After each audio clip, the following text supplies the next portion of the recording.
السلام علیکم ورحمۃ اللہ وبرکاتہ۔ ناظرین اکرام، آج ہم بات کرنے والے ہیں AIMIM پارٹی کے متعلق، اتحاد المسلمین پارٹی کے متعلق، کہ بہار کے کامیابی کے بعد میں اب جگہ جگہ AIMIM پارٹی مضبوط ہوتی ہوئی جا رہی ہے۔ جمعہ کا دن اور پتنگ کی اڑان کا رشتہ بہت ہی گہرا ہوتا جا رہا ہے۔ جیسا کہ ہم نے بہار میں بھی دیکھا کہ جمعہ کے دن جب رزلٹ آیا تو AIMIM نے تاریخ رقم کر دی تھی، اور جب کل مہاراشٹرا میں میونسپل الیکشن میں بھی وہی منظر دہرایا گیا، یعنی جمعہ ہی کے دن تھا اور جمعہ کے دن AIMIM کو بڑی کامیابی ملی ہے۔ سب سے بڑا دھماکہ تو بھونڈی میں ہوا، جو ابو عاصم اعظمی کا گڑھ مانا جاتا تھا۔ ابو عاصم اعظمی کہتے ہیں کہ جو سپا کو ووٹ نہیں دے گا وہ سچا پکا مسلمان نہیں ہے۔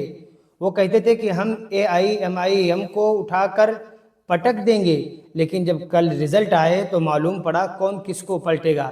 لیکن آج بھونڈی کی عوام نے بتا دیا کہ اب نعرے بازی نہیں کام چلیں گے، اب اس وقت میں کام دیکھا جائے گا، جو کام کریں گے ان کو بڑھایا جائے گا۔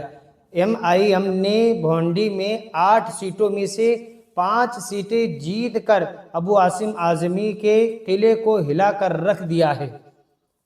ناظرین کرام، ہم آپ کو بتا دیں، بھونڈی میں صرف بھونڈی ہی نہیں، پورے مہاراشٹرا میں خوشخبری آ رہی ہے۔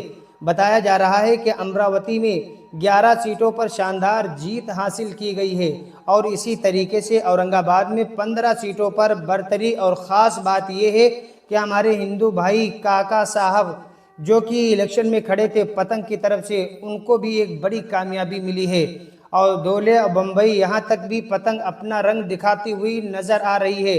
اگر ہم بات کرتے ہیں مالیگاؤں اور ممبران، شیر پٹھان اور ہماری بہن شیر شیخ نے بھی ایک بڑی کامیابی حاصل کی ہے۔ پتنگ کی اس وقت کامیابی بڑھتی ہوئی جا رہی ہے، لوگ جلتے جا رہے ہیں، پتنگ اڑتی جا رہی ہے۔ ناظرین اکرام، اس کے متعلق آپ کیا کہنا چاہتے ہیں؟ آپ ہمیں بھی کمنٹ